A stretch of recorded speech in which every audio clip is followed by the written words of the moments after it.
an alarming story, to put it mildly. HHS Secretary RFK Jr. is calling for reforms to the U.S. organ donation system. This comes after an investigation unearthed a whole lot of reports of doctors, American doctors, trying to remove organs from patients who still showed signs of life, brain activity. Secretary Kennedy says, quote, "Our findings showed that hospitals allowed the organ procurement process to begin when patients showed signs of life, and this is horrifying. The entire system must be fixed to ensure every potential donor's life is treated with the sanctity it deserves." So let's bring in the HHS organ transplant chief, Dr. Raymond Lynch. Doctor, thank you for joining us on this. Going to read you this quick New York Times headline.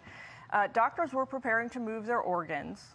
Then they woke up. A federal investigation found a Kentucky nonprofit pushed hospital workers towards surgery despite signs of revival in patients.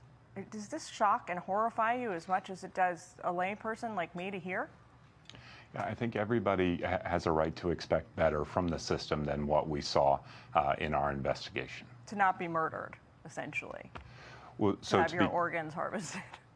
To be clear, the investigation did not find that. This was that the individuals were not being appropriately evaluated, meaning that they weren't doing a good job or an acceptable job identifying the individuals who could be organ donors. All right, well, let's talk about this, though.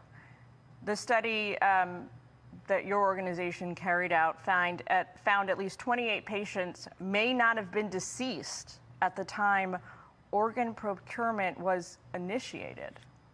So how do you, I mean, what is that? What do you describe that as? So not to get too into the details, and I'm not in any way undercutting the investigation here and the need to do better.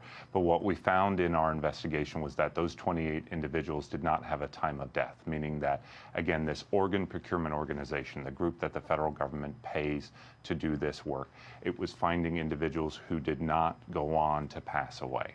That does not mean that they had an operation to recover their organs, but it does mean that they got care that was inappropriate to them. I see. Okay, thank you for clarifying. That is an important distinction there. What are some other, out of 103 cases the HHS study found